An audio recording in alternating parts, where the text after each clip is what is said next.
उमेश जबलपुरी की लिखी किताब व्यंग तुणीर का एपिसोड 20 रक्षक या सेवक। हमारे देश में नेता वीवीआईपी और बड़े अधिकारियों को सुरक्षा प्रदान की जाती है, जिनकी सुरक्षा में आधुनिक हथियारों से सुसज्जित ब्लैक कैट कमांडो तैनात किए जाते हैं तथा ऐसे रक्षकों से चौकसी कराई जाती है जिसका काम देश की सीमा पर रक्षा करना होता है। जिसके विपरीत देश की आम जनता की रक्षा किए जाने हेतु कोई विशेष प्रबंध नहीं किए जाते। जहां पर सुरक्षा सैनिक तैनात भी किए जाते हैं तो उन्हें नाम मात्र के दिखाने के लिए पुराने घटिया स्तर के हथियार दिए जाते हैं, जिसका एक नमूना हम मुंबई की घटना से देख चुके हैं। हमारे देश में वीआईपी सुरक्षा पर लगभग 500 करोड़ रुपए प्रति वर्ष खर्च किए जाते हैं। अनुमानित आंकड़ों के अनुसार देश में वीआईपी सुरक्षा प्राप्त लोगों में 90% राजनेता हैं, जिसमें 30 को जेड प्लस, 68 लोगों को जेड श्रेणी और 235 लोगों को वाई श्रेणी की सुरक्षा प्रदान की गई है। इसके अलावा 67 लोगों को एक्स श्रेणी की सुरक्षा प्रदान है। आंकड़ों के अनुसार हमारे देश में 1 लाख आबादी सुरक्षा हेतु 122 सैनिक तैनात हैं, अर्थात 8,000 लोगों की सुरक्षा में केवल एक सैनिक। इतना असुरक्षित किसी देश का नागरिक दुनिया में नहीं है। वीआईपी लोगों की सुरक्षा में प्रतिवर्ष करोड़ों रुपए खर्च किए जाते हैं। एक आतंकवादी ग्रस्त राज्य के मुख्यमंत्री के केवल परिवार की सुरक्षा हेतु 10,000 सैनिक तैनात हैं तथा एक वीआईपी परिवार के 4 सदस्यों की सुरक्षा हेतु प्रतिवर्ष 150 करोड़ रुपए खर्च किए जाते हैं, जबकि एनएसजी का वार्षिक बजट लगभग 120 करोड़ रुपए है। इस बात से अंदाजा लगाया जा सकता है कि राजनेताओं की सुरक्षा पर पैसा पानी की तरह बहाया जाता है। जिन व्यक्तियों को जेड प्लस सुरक्षा प्रदान की जाती है उनकी सेवा में 3 कार लगती है। पहली पायलट कार में ड्राइवर और 3 सुरक्षा सैनिक ऑटोमेटिक हथियारों से लैस रहते हैं। दूसरी बुलेट प्रूफ कार में, जिसमें वीआईपी जाता है, एक ड्राइवर और एक कमांडो आधुनिक हथियारों सहित रहता है और तीसरी कार में एक हैंड कांस्टेबल कार्बाइन गन की सहित 2 सुरक्षा सैनिक 9 mm पिस्टल सहित तैनात रहते हैं।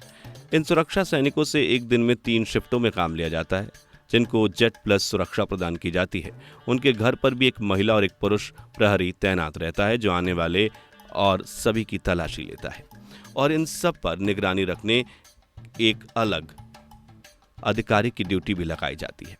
इस तामझाम से आप अंदाजा लगा सकते हैं कि जेड प्लस सुरक्षा में राजा महाराजाओं की तरह खर्च किया जाता है। सुरक्षा सैनिक वीवीआईपी की सुरक्षा कम करते हैं, उसके व्यक्तिगत काम ज्यादा करते नजर आते हैं। उन्हें नेताजी की सूटकेस उठाकर चलते हुए, उनका मोबाइल अटेंड करते हुए देखा जा सकता है। उन्हें वीआईपी की हवाई जहाज, रेलवे टिकट बुक करते हुए देखा जा सकता है। उनकी बीवी बच्चों को पार्क और पिक्चर और मॉल्स बाजार में घूमते हुए देखा जा सकता है। आज भी वीआईपी सुरक्षा प्राप्त करना एक स्टेटस सिंबल बन गया है और यह माना जाता है कि जिसे वीवीआईपी सुरक्षा प्राप्त होती है उसे ही समाज में सर्वोच्च स्थान प्राप्त होता है। ऐसा हमारे अधिकारियों और नेताओं का सोचना है। यही कारण है कि आवश्यकता न रहते हुए भी सरकार के द्वारा ऐसे जग प्रसिद्ध लोगों को सुरक्षा प्रदान की गई है। हमारे देश में कुछ लोगों की वीआईपी सुरक्षा में भी हत्या, मारपीट हुई है और यही कारण है कि सुरक्षा सैनिक इनकी सुरक्षा कम, उनके सेवक के रूप में व्यक्तिगत काम ज्यादा करते हैं। इसी कारण कई बार सुरक्षा के बीच में भी नेताजी पिटते नजर आते हैं। लेकिन अधिकारी और वीवीआईपी तथा सुरक्षा सैनिक तीनों इस सुरक्षा व्यवस्था से खुश हैं, क्योंकि वीवीआईपी को सरकारी वेतन पर घरेलू काम करने हेतु कर्मचारी प्राप्त हो जाते हैं और बच्चों को स्कूल लाने ले जाने के लिए park, picnic spot, 5 star hotel में रुतबा झाड़ने के लिए अलग से कोई कर्मचारी नहीं रखना पड़ता। ये सब काम सरकारी स्टेन गन धारी और लाल बत्ती की कार कर देती है। भले ही सुरक्षा सेवक रक्षक कम, सेवक ज्यादा नजर आते हैं, पर कोई फर्क नहीं पड़ता, क्योंकि सेवकों को भी ज्यादा काम नहीं करना पड़ता। घर बैठे ही मक्खन मलाई खाने को मिल जाती है। जब सुरक्षा सैनिक, सेवक, रक्षक फ्री में प्राप्त हैं तो वीआईपी इस पर अलग से खर्च करना नहीं चाहते, जबकि हमारे देश की जनता से सरकार करोड़ों रुपए टैक्स सिर्फ इस उद्देश्य से प्राप्त करती है कि जनता को रोटी, कपड़ा, मकान और जान की सुरक्षा प्रदान की जाएगी। परंतु ऐसे देशभक्त लोगों के लिए सरकार प्रतिदिन वेतन पाने वाले अप्रशिक्षित नगर सैनिकों की नियुक्ति करती है, जो अपने परंपरागत हथियार, लाठी डंडा और कई जगह तो केवल अपनी खाकी वेशभूषा पहनकर ही सुरक्षा करते हैं, जिसका अंजाम हम देख चुके हैं। अब समय आ गया है कि इस व्यवस्था में सुधार करें और केवल आवश्यक जरूरतमंद व्यक्ति को ही सुरक्षा प्रदान करें।